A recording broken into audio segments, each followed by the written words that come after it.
Okay, guys, so I want to do a review of a review. Basically, I want to do a review of Melanie King's review. She does a great job. So I want to do a review of her review and give you all my input and see what you think. Because I think she has some great material here. She did a great job. So let's get into it. Artificial intelligence, we know it is helping people find their dream partners more and more these days. Users on one dating app don't even have to go on the actual first date because apparently AI versions of themselves can meet virtually. I feel like we have heard Time all saver. things. I know, right? That's true. Speaking of daylight saving, NBC News correspondent Valerie Castro spoke to some people who use these AI-driven dating apps about their experience and how it helped them find love. What did these people tell you, Valerie? Yeah, guys, so I don't want to give too much away. There is a surprise about the couple that we interviewed that you'll see in just a moment, but they say they were bored and tired of the old dating apps. They wanted something new, so they decided to try AI, and now they say they are true believers. So they want to try AI. So they're introducing AI into dating. That could be very interesting. At first, I was against this. I just thought it was kind of ridiculous. But I have gathered some data, and I think that there could be some promising stuff here. However, thus far, I think it's only going to be beneficial for the very initial interactions. Hey guys, it's your girl Melanie, and I know lately I have been covering a lot of stuff about Fonnie Willis and some political things, but I'm trying to cover more news topics.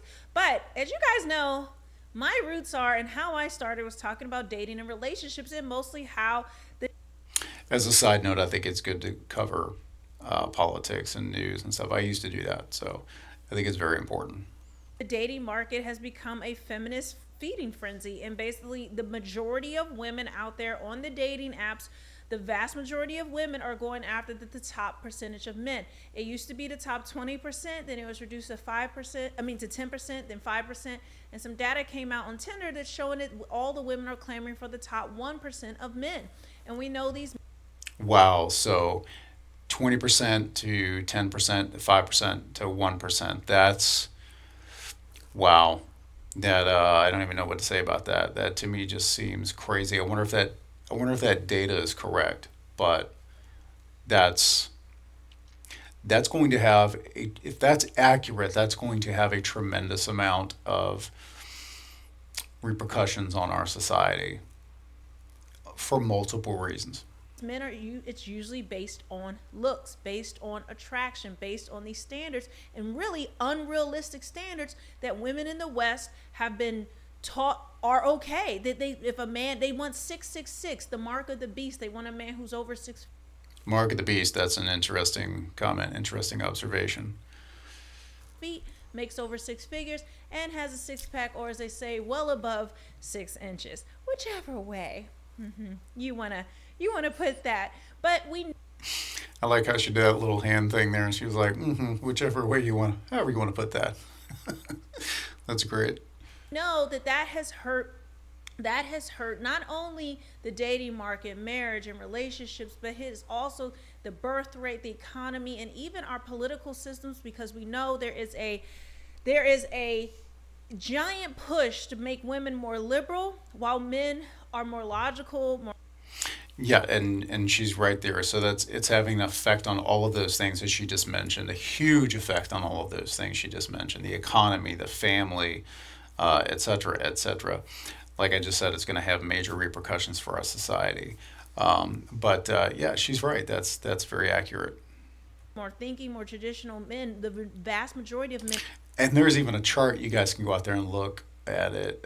I'll see if I can find it and leave a link to it. But it's a chart that shows, it's a line graph basically that shows the drastic change in young men are going more conservative and young women are going more liberal. So it's the young men and women are going in completely opposite directions. And I think it shows it for multiple countries, not just the United States. and across all racial groups are more traditional, and they lean more conservative, while these woke agendas, these identity politics, these very feeling based PC culture that's pushed upon women, that this narrative that you can't say anything wrong, you can't say anything that hurts anyone's feelings, you can't, if you call out facts and those goes against what the person's own delusion is, then you're wrong, you're negative, you're harmful, and you deserve to be canceled, you deserve to be hurt. And we know that has now carried over into the dating market. We already know that not only do the social media, not only social media bias towards women, so that women, anything a woman says, does, or feel, it's okay. But we also know that we now see this across the board in dating, that whatever a woman's standards are, whatever a woman feels, it's okay. Men are dusty, men are broke, men need to, men need. And what's interesting about that is I've heard from many, I've seen in many videos where as soon as the men start having standards, they get shamed. And then the women, it's okay for the women to have all of these standards, and a lot of the standards are very strict, very, very high. And a lot of people are saying the standards are delusional. There's a theory out there that in society, when women have too many options, they kind of get derailed when there's no, what do you call it, like social or cultural enforcement. And there's a lot of philosophical discussions and debates out there about that that you can look up. To get on their level, that women don't want to date down. Even though I always say this, they're very happy to be skeeted down by these top percentage of men, these men that they find the most attractive. They require men to give them dates. They require, certain men to give them money and to pay their bills and treat them like they're a wife, when most of these women have prostituted themselves out to the highest bidder, to the man that makes them tingle the most. And again, to add to what she's saying is that these men, these top, what they call the quote unquote top men, they don't have any interest in committing, because they are going to have every woman out there throwing themselves at these men, sometimes literally throwing themselves at these men. To the man that they feel a sexual attraction and chemistry for. That man doesn't have to date them. That man doesn't have to spend money on them. That man doesn't have to even spend quality time. They will happily be put into a rotation, right? A rotation that is hoping that Chad or Tyrone will pick them. But you guys know my whole spill about that. But I thought, we know that these dating apps have been very toxic and have hurt the dating culture. Yeah, I think they've hurt the dating culture tremendously. So now let's see if this new type of dating app that is supposed to just go off of AI and maybe it will have some type of special formula. I doubt it, but you never know. Let's get into the story. Artificial intelligence now taking some of the guesswork out of dating, using how you speak and how you look to zero in on that perfect match. I focus on true attraction, the magical spark you feel when meeting someone special. Iris Dating uses the science of physical. Okay, that was a little weird, but okay. You see the artificial woman pop up, the artificial face starts talking. Yeah, I think you could tell by Melanie's expression that she was kind of thinking the same thing I was. What the heck is that? Attraction, that take your breath away moment when you spot a potential mate. So that's instinctive reaction, which you can say it's in our DNA. When attraction is present, almost nothing else matters. The AI algorithm uses stock photos to find out which features you find attractive. In phase 1, I'll show you random photos. Rate them as like or pass. Then it predicts which real person you might match with after learning your preferences. The app's creator says it currently has around 3 million active users. For Blake and Maria, these profile photos sealed the deal. I swiped and it said instant match. Which means that I had already liked him. It took one day. That's all it took. One day. And I found the person that I cannot live without. And that's interesting because if you look at them right there, right, they look like they go together. They look like they match, like they make a good couple. So maybe the AI is onto something here. That was 3 years ago. Now they're married and parents to baby Connor. Once you set your preferences, it's pretty accurate and it gives He's a cute little guy. you a few good options. So why not try it? Okay, I spent 2 weeks testing the bearskin hoodie, and this bearskin hoodie, it blocks wind. Another Bearskin app, hoodie, Volar, okay. with about Let's skip 2,000 that. active users, applies the language of love to find your most compatible partner. But that first virtual date is not between you and another person, it's between your AI versions. In that Between you and your AI versions. That's interesting.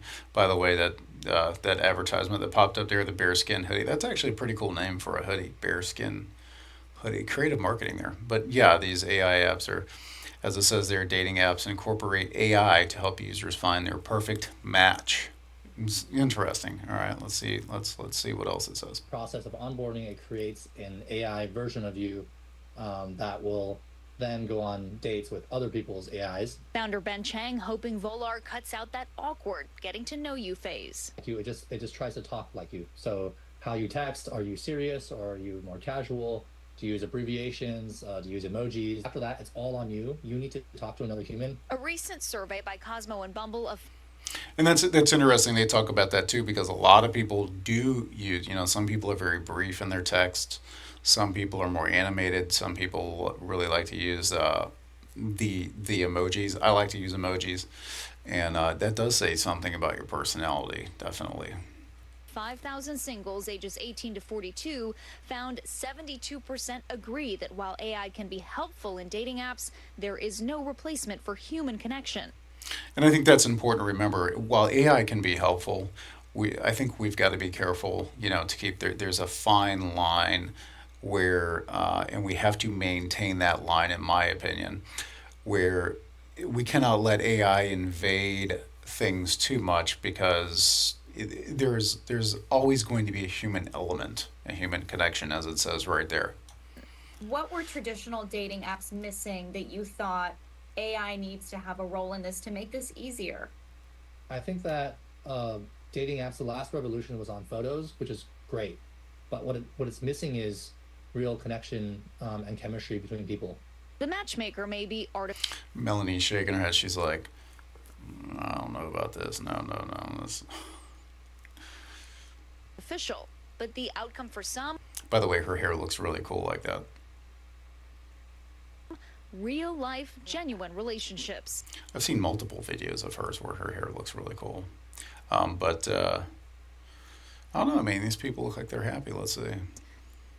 Oh, I love that. When they have a baby now. I know, so cute, right? So both of these apps are free to download. You can pay for certain upgrades and different features, but at the end of the day, it takes a real person to talk to another real person and make that human connection. So the creators feel like this is cutting out some of that Guesswork. in-between Yeah. awkward phase. Volar says that they do the blind date for you. They go on the blind date. But the creator also I guess he's presuming that like that initial attraction is enough to sustain the That's the relationship. Iris founder. On Iris, yeah, he says it's scientific. He says it's just in our DNA that certain people that have that magical attraction, that magic spark, that's all it takes. And it'll last for a long term. I'd love to see. What's interesting is I'm not sure if Iris is an acronym for this app or whatever, but Iris is a bird. Iris is also a flower, if I'm not mistaken, and iris is also your part of your eye. I think it's called the iris. I have to look it up and make sure.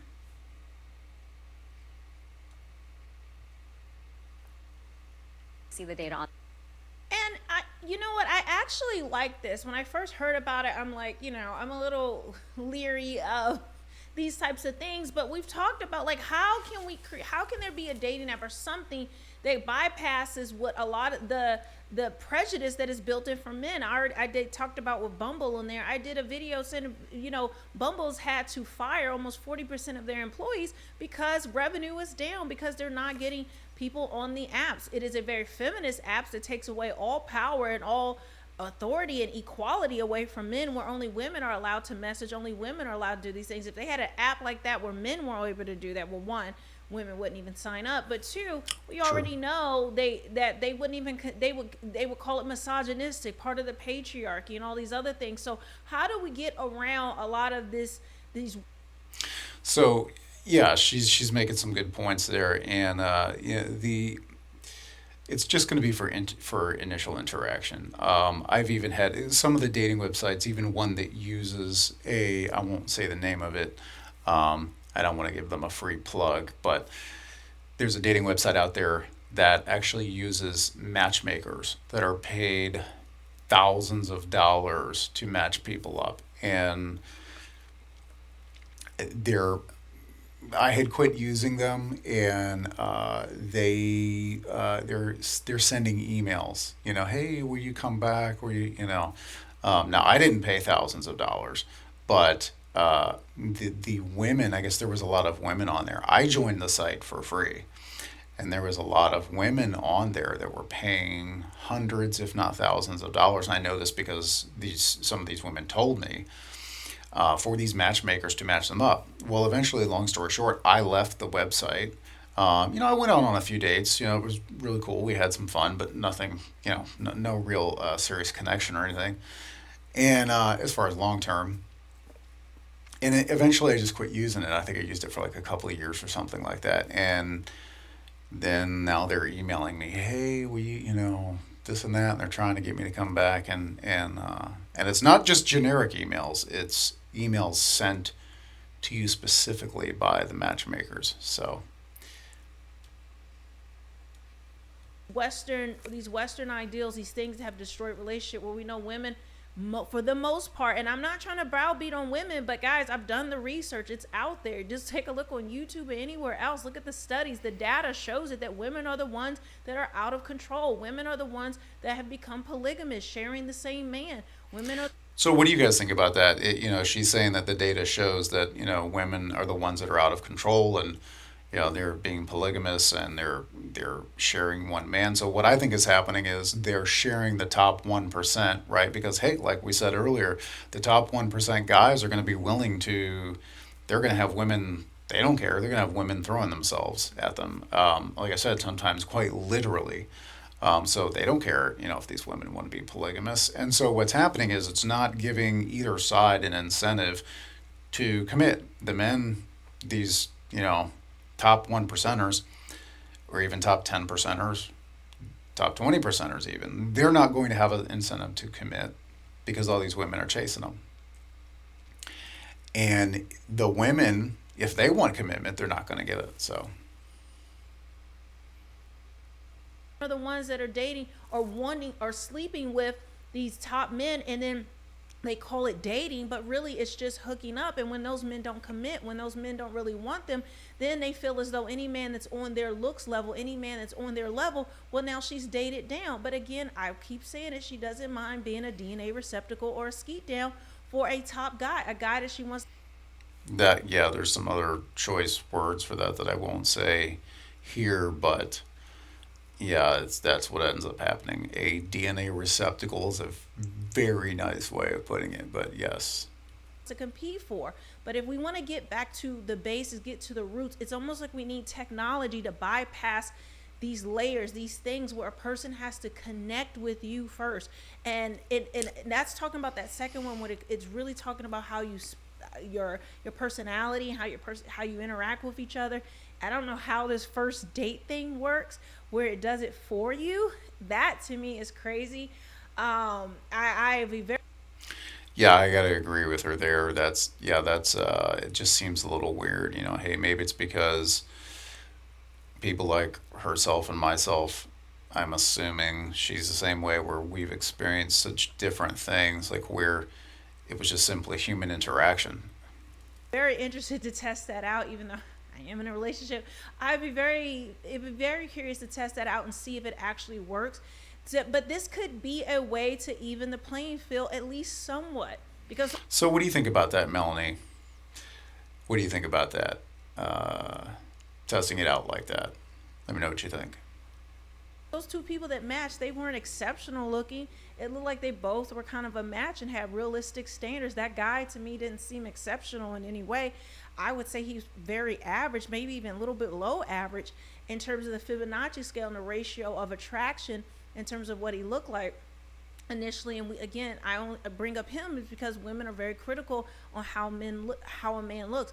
men are not as critical with women. So I thought I would give you that information, put that out there in case. And I think that's true. Yeah, women are not as critical. I'm sorry, men are not as critical on women's looks as women are with men, it seems. That's what I've observed. And I think that's probably what she's observed as well. Any of you guys are interested in trying something new, something to take the power kind of away from just the standard, oh, he looks this way, he looks that way, let me swipe left, let me swipe right. And now technology that can hopefully or maybe do it a little bit better and get around some of these issues that we've had that have really hurt a lot of people in the dating market, and particularly men. All right, guys, let me know what you think about this. Let me know if you're going to actually download and give it a try. Let me know if it works for you or how it works, how you like the interface. Also, make sure you guys are following me on social media, on Instagram and Facebook in particular. And I will see you in the next one. Bye. This is why. Yeah, she's super cool. So that's Melanie King. Make sure to go follow her and check out her videos. Great job. She did an awesome job there. And it's thought-provoking. It's thought-provoking and insightful. So I will leave a link in the description down below for you guys, so you can go check out not only that video, but all of her other videos. But she does a great job. I like her production style, very professional, very well done, very high production quality. So go check it out, guys, and we'll see you soon.